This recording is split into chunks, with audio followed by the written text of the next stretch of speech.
Bonjour, bienvenue pour cette première leçon de pousser des mains, qu'on appelle aussi, et je préfère de loin maintenant ce terme-là, les mains collantes. Donc c'est un exercice qui est anciennement préparé aux applications, qui permet d'avoir un type de façon d'écouter, de comprendre, d'accompagner le partenaire dans ses déplacements, sans s'opposer à lui et sans lui résister. Donc l'image splendide qui est donnée, c'est qu'on suit le partenaire comme si c'était sa propre ombre. C'est-à-dire qu'on reste tout le temps collé à lui et il n'y a pas du tout de poids, pas du tout de résistance.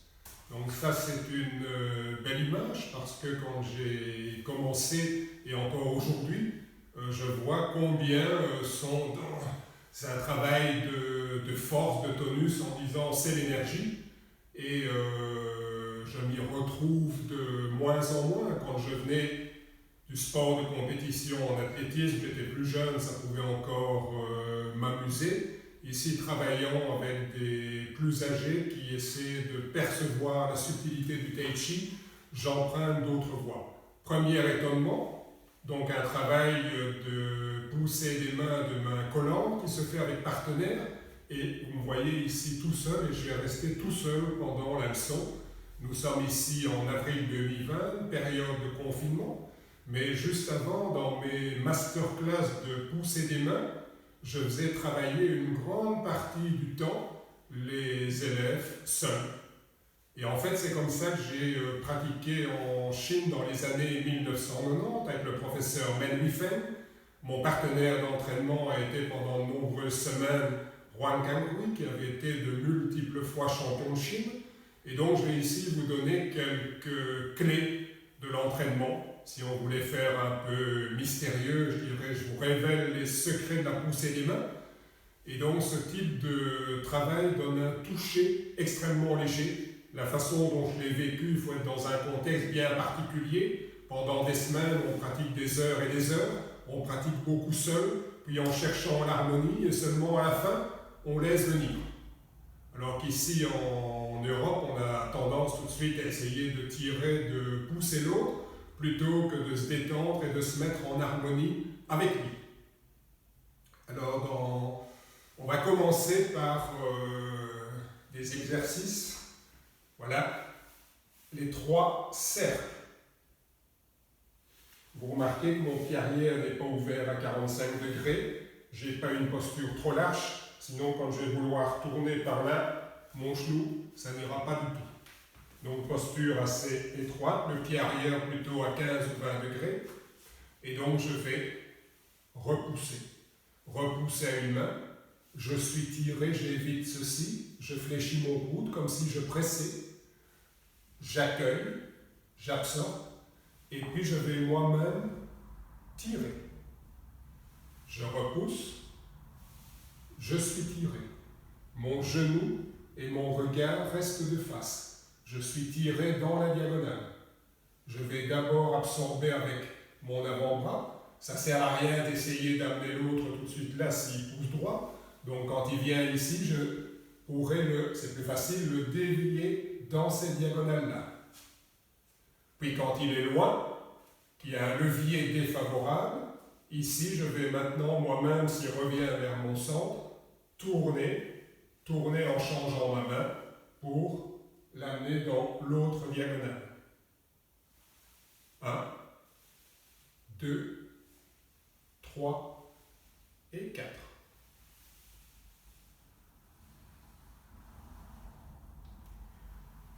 J'ai appris à dévier des forces qui viennent vers ma gauche, qui viennent vers ma droite. Deuxième cercle, monter vers le visage du partenaire. Il me dévie, il revient vers le bas, je l'accueille, je pourrais de nouveau le dévier par là, je le dévie par ici. 1, 2, 3, 4, 5, 6.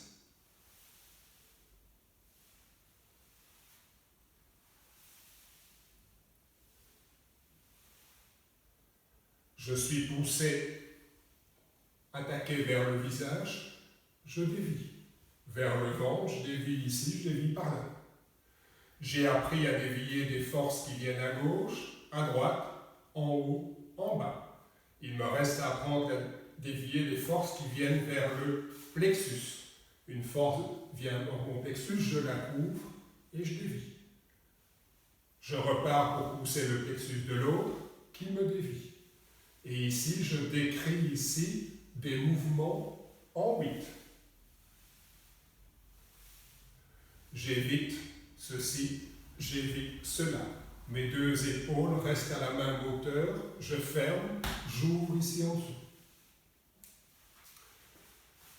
Nous essayons maintenant la même chose de l'autre côté. Le pied arrière, 15-20 degrés, pas trop lâche.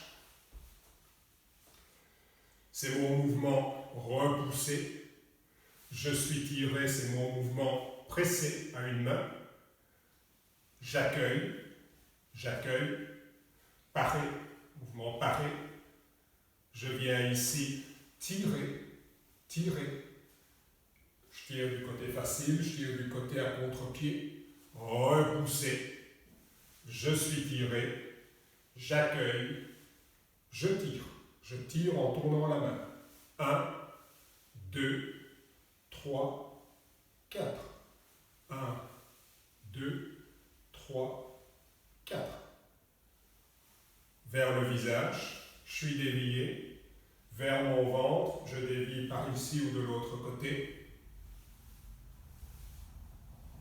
Si c'est dans l'autre sens, j'accueille et quand il va me toucher, je dévie. Je reviens vers le ventre, je suis dévié, j'accueille la force, je peux la dévier par là ou par là, je dévie. Et les mouvements en 8.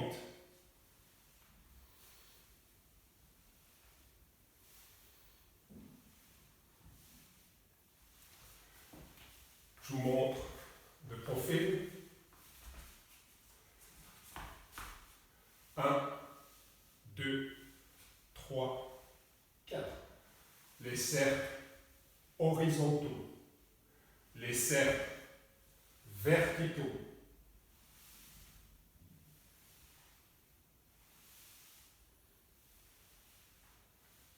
Les 8.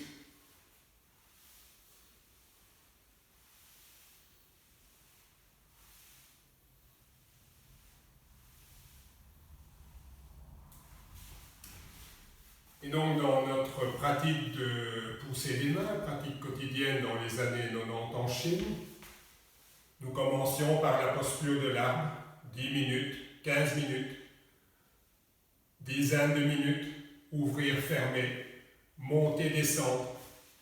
Donc des exercices de nail long, de travail intérieur.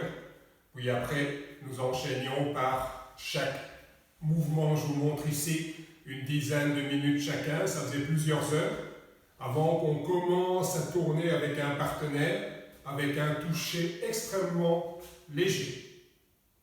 Voici quelques clés dans la pratique des mains pour passer de la poussée des mains aux mains collantes. Les arts internes, Tai Chi Chuan, Xing Yi Chuan, Baguazhang, se caractérisent par les 5 paramètres suivants. 1. La forme. 2. La force. 3. Le souffle. 4. L'imagination. Et 5. L'état d'esprit. Les 3 arts internes travaillent des formes où on a le dos bombé, la poitrine rentrée. On est détendu, les gestes sont fluides, les flexions des membres et les extensions ne sont pas exagérées. Ces types de forces utilisées, c'est-à-dire une force continue et souple, va permettre d'ouvrir certains lieux du corps et de faciliter le passage d'une sorte de flux à l'intérieur qu'on appelle le souffle, l'énergie, qui va nourrir, qui va dynamiser le corps entier. Pour faciliter, pour amplifier cette circulation, on va utiliser l'imagination, un type d'imagination qu'on appelle active, créatrice, une capacité de créer un espace intérieur, d'utiliser la force opératoire de certaines images qu'on a intériorisées.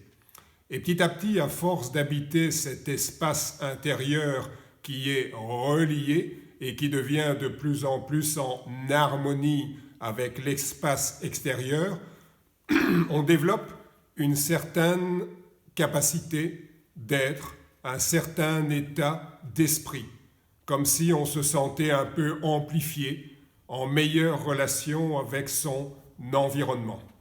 Ce sont donc ces 5 paramètres interconnectés qui vont faire la caractéristique et la richesse des arts internes. Je vous remercie pour cette leçon, je vous souhaite une excellente pratique et à très bientôt.